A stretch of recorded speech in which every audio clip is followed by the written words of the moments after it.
welcome back to another video with me. Yes, I'm back from my hiatus. It's the first week of the new year, 2022. For those of you that are returning, I am so glad you came back. If you're new and if you're just finding my channel for the very first time, welcome. I help you sew things for your friends and family. I teach you the why, I teach you the how. Anything you see in my videos, you're going to be sewing a lot quicker right after I teach you. So yeah, subscribe below and you'll be able to see future videos. I thought I'd use this first video for the new year to answer questions that I haven't addressed, on the comments channel on the YouTube. And so that's what we're going to do right now. If you haven't seen the blog posts, I posted a blog post probably a week or two ago, where I started to tell you certain things. Some of you who have been sewing for a long time, you may already know these things, but for those people that just got new machines, they'll find this helpful, okay? Just like some of you did, okay, after quarantine and, now Christmas. I thought it would be good for people that are either just starting out or, people that are, a little bit experienced, but just don't understand or have a clue about certain things. The first one, fabric. Okay, let's not be scared of fabric, okay? That's number one. I will tell you that, and I'm no professional, but I will tell you that there are specific fabrics for a reason when you go into the fabric shop, okay? If you are a beginner, I do not recommend you starting to sew with knit as an example or silky fabrics. Why? Because you need to learn how to maneuver them through your machine, okay? I read somewhere, I don't know where I read it, I thought it was a pretty cool quote, and it's called, measure twice, cut once. I can't tell you guys how much fabric I wasted because I bought the wrong kinds, and I learned sewing way before YouTube. So I didn't know what kind of fabrics to use. I will tell you this. In order to save you a lot of time, energy, frustration, and money, you can do one of two things. One, cotton, 100% cotton in the novelty section if you like fun prints, right? Or go ahead and check out batiks, quilting cottons. Those are good, 100% quilting cottons. Anything 100% cotton to start off sewing, basic accessories with. Now, once you get a little better, you can go ahead and use the other different types of fabric, okay? Home decor, those are fun to make with. I mean, you can make bags out of home decor fabric, but the fabric is a little thicker and you have to know the differences between needles and stitching, things like that. But the point is, once you learn the texture and the feel of fabric, you'll know what needles to use, and then therefore you'll know how to maneuver your machine, and you'll know a few other things as well. So don't be scared of fabric. However, read the back of patterns, and if you don't know how to read a pattern, I have a video on that, okay? So you can check it out, okay, how to read a pattern, okay? And then after you read the back of the pattern to see what fabrics you need, that's a good indicator, because let me tell you something. People who design patterns, they know what they're doing, okay? They tell you suggestions for a reason, okay? Second thing is trial and error, but you don't want to play trial and error with expensive fabrics. So check your remnant section, okay? But don't be afraid of the fabric. When you are attempting to try things out, slow and steady on your machine, okay? But fabric is really important. Needles. When you decide what fabric you're going to use, that's going to determine the needles that you use. Not all needles are treated the same. They're not all the same. So on your needles, I just wanted to grab a few. There's universal needles. Universal ones are great if you're just sewing with cotton. And believe me, they're fine to use. I use them all the time. You don't always have to get the numbered ones. Universal ones are great to have as backups in your drawer, okay? but they are numbered. Okay, some say ballpoint. They have numbers that range from, let's say 12 to 20 for a reason. It has to do with the quality of your fabric and the thin or thickness of the fabric.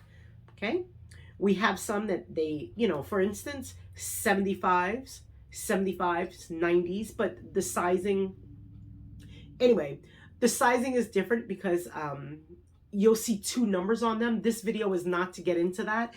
It's just to let you know, based upon the fabric that you choose to work with, there are needles for that fabric. Okay, you cannot use denim fabric and expect to use a needle that you would use for regular cotton.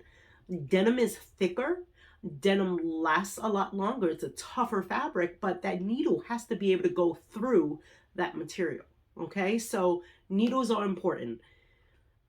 Making sure that you have a fresh needle in your machine is also important. You do not need to change that needle for every project. Now, again, I'm no professional, but I'm telling you, don't waste your money. You do not need to change the needle after every project. No, absolutely no way. I've gone months using my same needle, but the thing is I know what fabric I'm using, and I know how to tell when my needle is getting dull. Okay. Why needles are important? Needles are important in your machine to for them to still be sharp and using the right kind, because that ultimately will affect your tension. Okay, your bobbin controls the tension in the bottom stitching of your item, of your product, but the tension on the top right here through this spool right here that comes through here, that needle is actually going down into that fabric and it's pulling the spool of thread. Okay, not pulling, but it's actually guiding that thread. If needles are dull, I'll tell you what's going to happen. It's going to jam up the thread on your needle. It's going to get stuck. It's going to ball up. It's going to tear. And then guess what? You're going to be frustrated. You have to take it out, rethread your spool of thread again, rethread the needle, and you're going to be frustrated with yourself. That brings me to another point. Okay, when it comes to needles and the thread. Tension. Tension on a machine, okay? On the top, remember how I just said that the bobbin controls the bottom tension? It controls your stitches. That top, I leave my machine on 3.5. Now, play with your machine. Figure out what works for you. Some people, you might put it on 3, you might put it on 4. You'll know, because when you're actually going through the fabric, and different types of fabric may mean you might have to change the tension. And you're only going to learn this by playing around with it and figuring it out how your machine works, okay? But try 3.5. Start out with that. I swear to you, I would not lie. I've had my tension on my machine at 3.5 for every machine that I have owned since like 2000, since the year 2000. I'm not even kidding. We're still talking about needles, so I want to talk to you about thread. This all affects, the thread affects the needles, okay? Don't buy cheap thread. Leave that cheap thread alone. You know, the kind that that's on the wall. It's all laid out in different colors when you go in the aisle. Don't do it. Why? I'll tell you why. It's cheap, and what it does is that it's going to pull, and over time, in the middle of your project, it's going to rip. It's going to rip, and your threading is going to come out. And then if you made something for someone, guess what? They're not going to know how to fix the seam or how to fix something that you stitch for them. I'm just looking at the stitching. Once you learn how to sew, you will know how to fix something where the stitches pop out, but not the person that you gave that item to. So 100% cotton.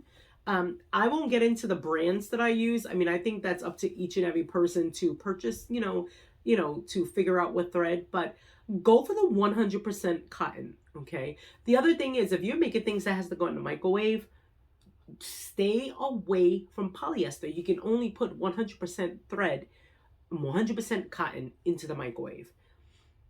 That's a whole nother issue that, that I talk about in other videos. Okay. So what are we on? 3?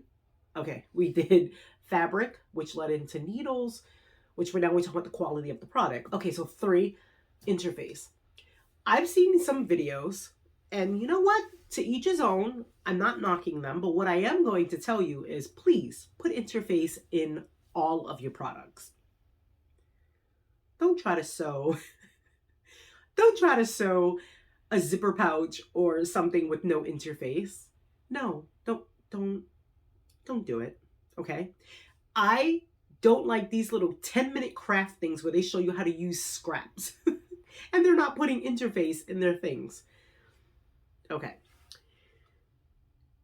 The difference between quality, okay, getting something that's made with quality is, believe it or not, one of those things is interface. So interface provides stability.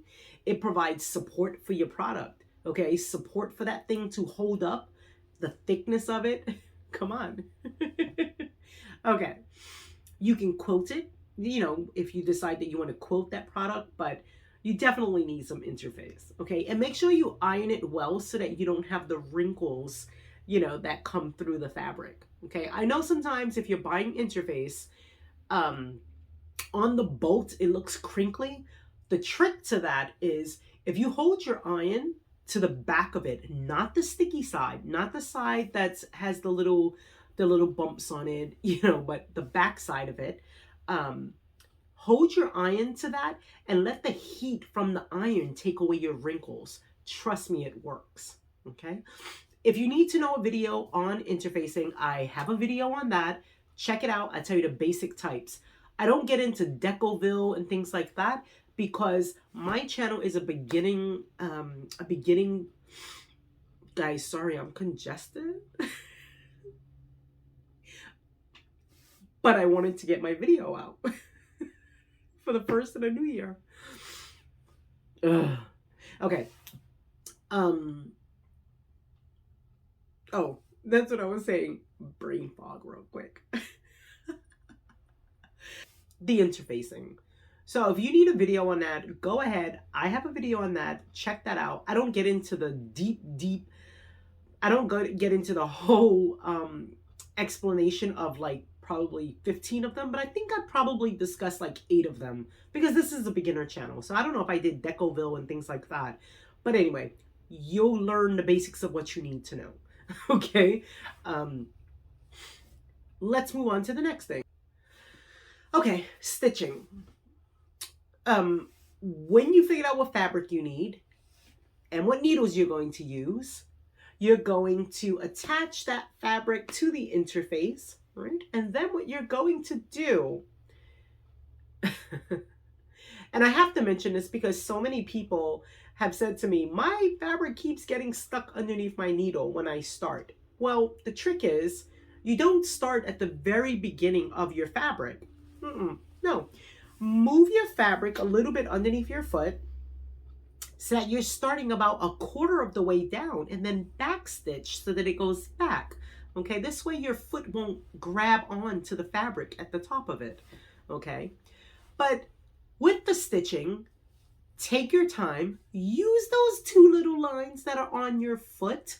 Okay, whether you're using your presser foot or your walking foot, those lines are there for a reason. And depending on what video you're watching, I actually show you how to guide your fabric, how to guide your foot, whether you're using your walking foot or your presser foot, how to guide it along with that fabric, because it's meant to help you and it will help you stitch straight lines.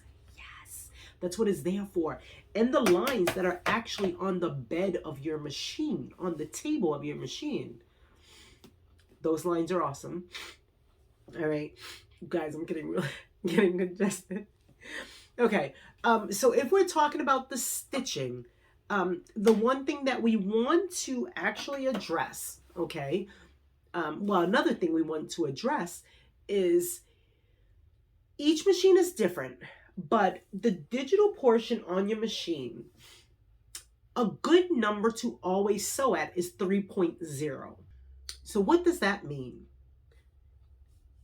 3.0, okay, if you're looking at your machine, let's just say on the right hand side of the Project Runway, okay, on the CE1125 PRW, the Project Runway, what that shows you is that your stitches can be a certain size. They can be wide, like larger stitches, or they can be smaller stitches, okay? That's the button that tells you how long you want each stitch to be, okay? How large, how small. The next button to the left of it tells you how far apart, or it doesn't tell you, but you tell the machine how far apart you want those stitches to be. The gaps, the gaps in between each stitch. It may not matter to you right now, but when you start sewing clothing, those things are important. Okay, so I like to leave my machine on 3.0 and I sew with it at 0.0 for the distance, just so that my stitches are close together. If I'm sewing things with a circle, I love to use 2.5. Sometimes I'll put it at 0.5 for the distance, but I always sew circles at 2.5 because for the curves, I like to have smaller stitches. It just makes it look a little cleaner when you flip your item right side out. Okay, and I do address that in some videos with circular things. The next thing we want to talk about is cleaning your machine. Cleaning your machine. So I think we're on like number 5 right now. So you've chosen your fabric, you've got down to sewing, you have figured out your tension, you have the right thread, you're sewing, la, la, la, la, la, and all of a sudden, yes. Well, what happened? I'll tell you what happened. Dust collects inside underneath that bobbin. And if you are not cleaning it, guess what? If you're using a specific kind of thread, that's number 1. It's going to snag up there and get all caught up in the dust. But who are we kidding? If you haven't cleaned that machine, it's going to grab up in there and the dust is going to like accumulate and it's going to look like balls in there. And yeah, your machine is not going to like that. So what you want to do is take off that bobbin cap. And if you don't know how to do it, I have a video for that. Okay, check it out. How to clean your machine. Okay, the little brush that comes with your care packet, your best friend, and a Q-tip. Okay, later on when it comes to maintenance, you can do basic maintenance on your machine like getting oil. But to be honest, you won't even need to oil your machine for at least a good year. Okay, trust me, I pound my machines and I put oil in it probably like maybe once every year. So, and trust me, I use my machines a lot. Number 6. I'm pretty sure I'm on 6, right? Okay, so supplies. A lot of people have asked me where I get my supplies from. Well, I did a blog post on that. So if you haven't seen it, you can go ahead. I'll put the link below. You can check for the blog post. So I'm not going in depth about that here, where I get the supplies from. But what I am going to say, well, at certain videos, I do post links so that you can get some of the things, the items that I use if you need them. I put them on the bottom. But what I will say is, if you don't know what notions are the kind of supplies that would help enhance your project, whatever it is you're working on. Notions can be anything from zippers to hook and loop, snaps, buttons, um, I'm just really thinking here, double-sided tape, tri-glides, things like that. Anything to help you with your product.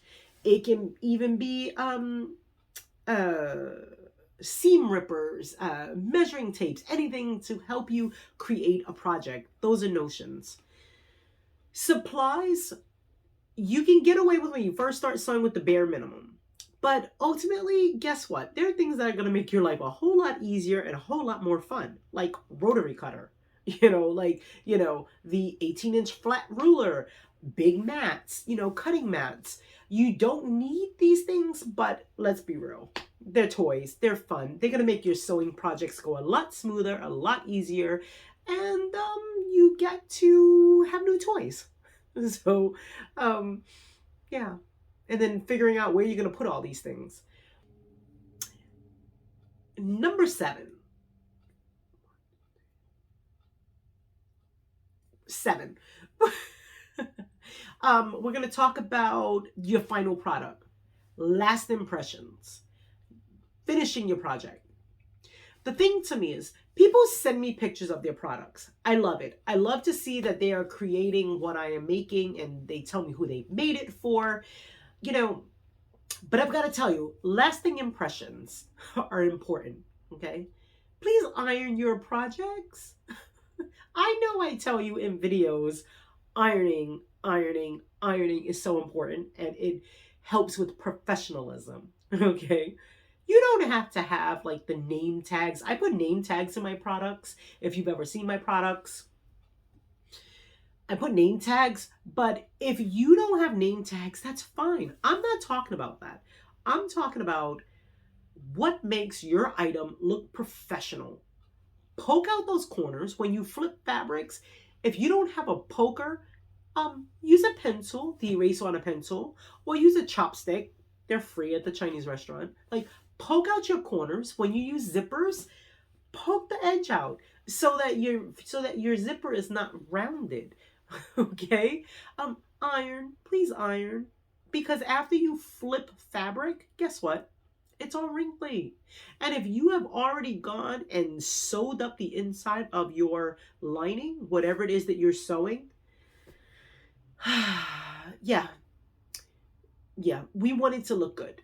I know you tend to be like, yay, I'm done. But to the person receiving this, it's sort of like, oh, okay, thanks. You ever seen that video with the little boy? Thanks. An avocado. Wait, he goes, an avocado. Thanks. Yeah. So, lasting impressions mean a lot. Add a tassel if you want to, but by golly, iron that baby and poke out your corners. Last thing that I want to say is that I am going to put some free downloads on my website. I'm gonna put the link down below for you to grab a few downloads, PDF downloads that I think could potentially help you as you are trying to figure out and navigate, the sewing world and with problems or techniques, things like that. The PDFs are going to come from my sewing journal that I actually did while I was on a hiatus. And, I think that you guys could, get a little bit of organization or, things to help you with your thought process, by using some of these downloads. So go ahead, go onto the site, click down below. You can get them there. And, yeah, you should be ready for the next video soon. So, guys, it's really hard for me to sit through this video because I am so congested. So, I'm gonna end this right here because, yeah. I'll see you guys at the next video, okay?